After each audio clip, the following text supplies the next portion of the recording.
Hi friends, ಹೇಗಿದ್ದೀರಾ ಎಲ್ಲರೂ? ಚೆನ್ನಾಗಿರಾ ಅಂತ ತಿಳ್ಕೊಂಡಿದ್ದೀನಿ. ನಾನು ಕೂಡ ತುಂಬ ಚೆನ್ನಾಗಿದ್ದೀನಿ. ನಾನು ಇವತ್ತು ಒಂದು ಒಳ್ಳೆ ಇಂಟ್ರೆಸ್ಟಿಂಗ್ ಆಗಿರುವಂಥ ವಿಡಿಯೋ ಜೊತೆಗೆ ಬಂದಿದ್ದೀನಿ. ಫ್ರೆಂಡ್ಸ್, ಇಲ್ಲಿ ತಂಬಿಟ್ಟು ಆರತಿಯೊಂದಿಗೆ ಪಲ್ಲಕ್ಕಿ ಮೆರವಣಿಗೆ ಆಯಿತು. ಅದು ಏನು ಮೆರವಣಿಗೆ, ಏನೆಲ್ಲ ಪೂಜೆಗಳೆಲ್ಲ ನಡೀತು ಅನ್ನೋದನ್ನು ತೋರಿಸ್ತೀನಿ. ಅದಕ್ಕಿಂತ ಮುಂಚೆ ನಾನು ಆರತಿನ ಹೇಗೆ ತಯಾರು ಮಾಡಿದೆ ಅನ್ನೋದನ್ನು ತೋರಿಸ್ತಾ ಇದ್ದೀನಿ. ಬನ್ನಿ ನೋಡ್ಕೊಂಬಲ್ಲ. ಫ್ರೆಂಡ್ಸ್, ನಾನಿಲ್ಲಿ ಆರತಿ ಮಾಡೋದಕ್ಕೆ ಈ ಲೋಟದಲ್ಲಿ 2 ಗ್ಲಾಸ್ ಅಕ್ಕಿನ ತೊಗೊಂಡಿದ್ದೀನಿ. ರೇಷನ್ ಅಕ್ಕಿನೇ.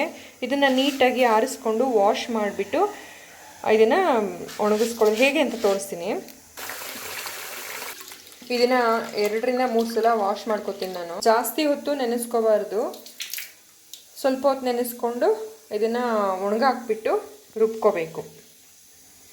ನಾನು ಇದನ್ನು 1 ಅವರ್ ನೆನೆಸಿಟ್ಟಿದ್ದೆ. ಅದಾದಮೇಲೆ ನೀರನ್ನ ಸೋರಿಸ್ಕೊಂಡು ಈ ಥರ ಒಂದು ಕಾಟನ್ ಬಟ್ಟೆನಲ್ಲಿ ಹಾಕಿ ಹರಡಿಬಿಟ್ಟು ಒಂದು 10 ನಿಮಿಷ ಬಿಡ್ತಾ ಇದ್ದೀನಿ. ಅದಾದಮೇಲೆ ಮಿಕ್ಸಿ ಜಾರ್ಗೆ ಹಾಕ್ಕೊಂಡು ಪುಡಿ ಮಾಡ್ಕೋಬೇಕು. ಮತ್ತು ಇದಕ್ಕೆ ಬೆಲ್ಲ ಮತ್ತು ಏಲಕ್ಕಿ ಪುಡಿನ ಸೇರಿಸ್ಕೊಂಡು ನಾನು ಪೌಡ್ರ್ ಮಾಡ್ಕೋತಾ ಇದ್ದೀನಿ.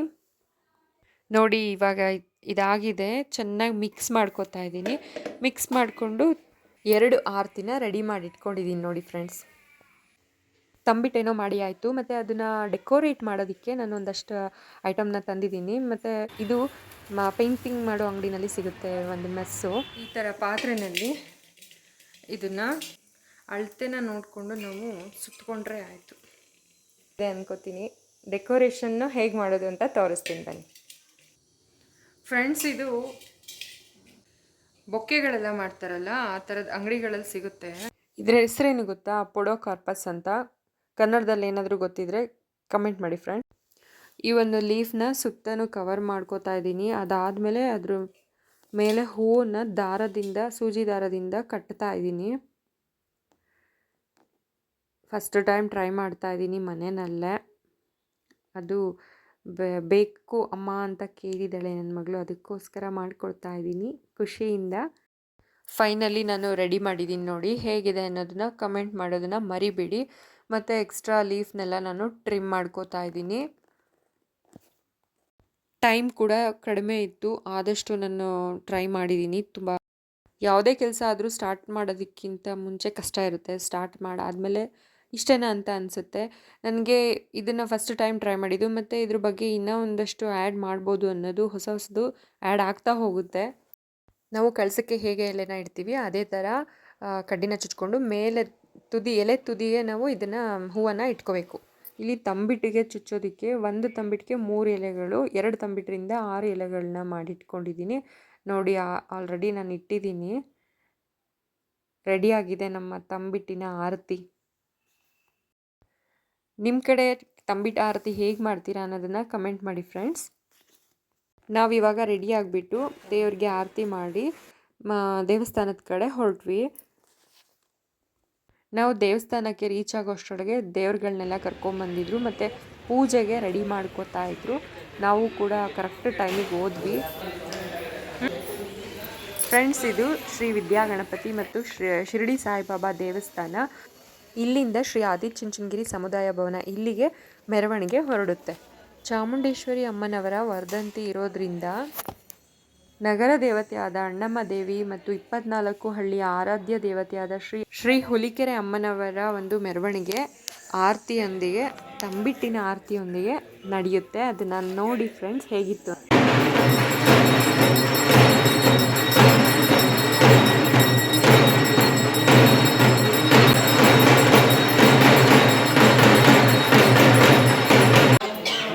ಪೂಜೆ ಎಲ್ಲ ಮುಗೀತು. ಇವಾಗ ಮೆರವಣಿಗೆಗೆ ಎಲ್ಲರೂ ಹೊರಡ್ತಾ ಇದ್ದೀವಿ.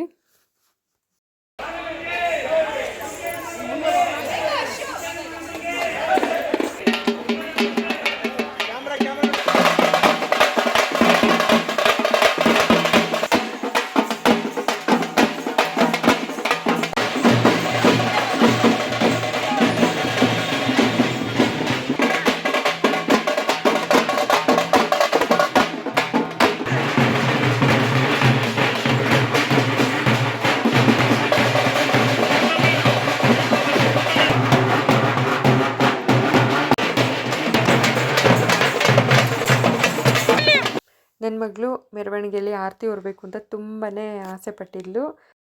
ತುಂಬ ಖುಷಿಯಾಗಿ ಆರತಿನ ಇಟ್ಕೊಂಡು ಹೋಗ್ತಾ ಇದ್ದಾಳೆ ನೋಡಿ. ಅದಕ್ಕೆ ಅಲ್ವಾ ಮನೇಲಿ ಹೆಣ್ಮಕ್ಳಿರಬೇಕು ಅಂತ ಹೇಳೋದು.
ಫ್ರೆಂಡ್ಸ್, ಮೆರವಣಿಗೆ ಎಲ್ಲ ಮುಗಿಸ್ಕೊಂಡು ಬಂದ್ವಿ.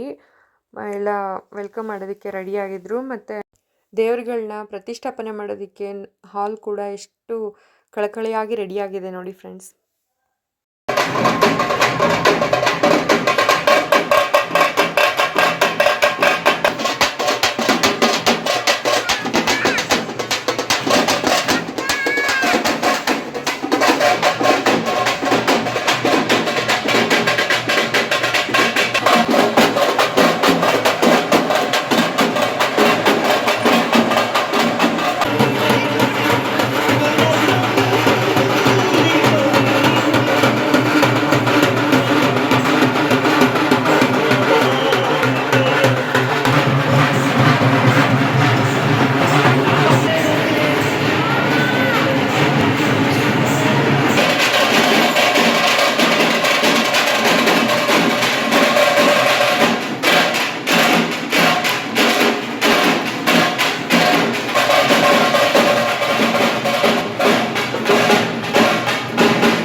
ಆರತಿ ಕಳಸ ದೇವರನ್ನೆಲ್ಲ ಪ್ರತಿಷ್ಠಾಪನೆ ಮಾಡಿ ಆಯಿತು. ಮತ್ತು ಬರೋಷ್ಟರೊಳಗೆ ಸಂಜೆ ಆಗಿತ್ತು. ಸೊ ಟೀ ಬ್ರೇಕನ್ನು ಕೂಡ ಕೊಟ್ಟಿದ್ರು.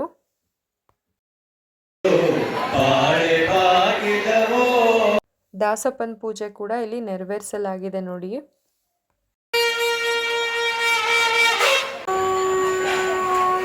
ಮಹಾಮಂಗಳಾರತಿಗೆ ರೆಡಿ ಮಾಡ್ಕೋತಾ ಇದ್ದಾರೆ. ಮತ್ತು ಇಲ್ಲಿ ನೋಡ್ತಾ ಇರ್ಬೋದು, ಭರತನಾಟ್ಯ, ಸಂಗೀತ, ಸಮಾಜ ಸೇವೆಯನ್ನು ಮಾಡಿದವರಿಗೆ ಸನ್ಮಾನವನ್ನು ಕೂಡ ಮಾಡಲಾಯಿತು. ಇವೆಲ್ಲ ಕಾರ್ಯಕ್ರಮಗಳು ತುಂಬ ಅಚ್ಚುಕಟ್ಟಾಗಿ ನಡೀತು. ಇದಾದಮೇಲೆ ಮಹಾಮಂಗಳಾರತಿಯನ್ನು ಮಾಡಲಾಯಿತು.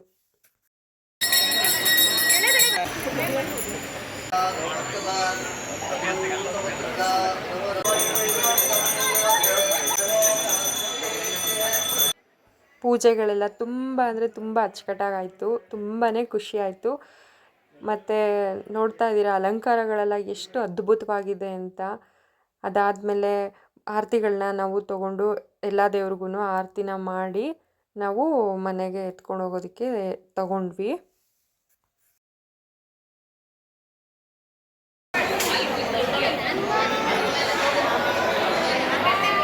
ಪೂಜೆ ಎಲ್ಲ ಮುಗಿಸ್ಕೊಂಡು ನಾವು ಪ್ರಸಾದನ ಸ್ವೀಕಾರ ಮಾಡಿದ್ವಿ.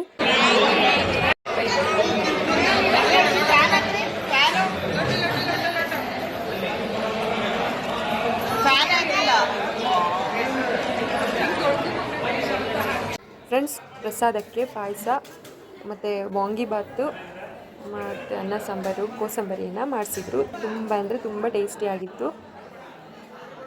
ಊಟ ಮುಗಿಸ್ಕೊಂಡು ನಾವು ದೇವರಿಗೆ ನಮಸ್ಕಾರ ಮಾಡಿಕೊಂಡು ಮನೆ ಕಡೆ ಹೊರಟ್ವಿ. ಫ್ರೆಂಡ್ಸ್, ಈ ವಿಡಿಯೋನ ನೋಡಿ ನಿಮಗೆ ಏನನ್ನಿಸ್ತು ಕಮೆಂಟ್ ಮಾಡಿ. ಇಷ್ಟ ಆಯಿತಾ ಲೈಕ್ ಮಾಡಿ. Thank you for watching. ನನಗಂತೂ ತುಂಬಾ ಖುಷಿ ಆಯಿತು. ಆರತಿ ಎಲ್ಲ ಹೇಗೆ ಬಂದಿತ್ತು ಅದನ್ನು ಕೂಡ ಕಮೆಂಟ್ ಮಾಡಿ ತಿಳಿಸಿ ಫ್ರೆಂಡ್ಸ್. ನಿಮಗೂ ದೇವರ ಆಶೀರ್ವಾದ ಸದಾ ಇರಲಿ ಅಂತ ನಾನು ಕೇಳ್ಕೊತೀನಿ. Thank you for watching. Bye.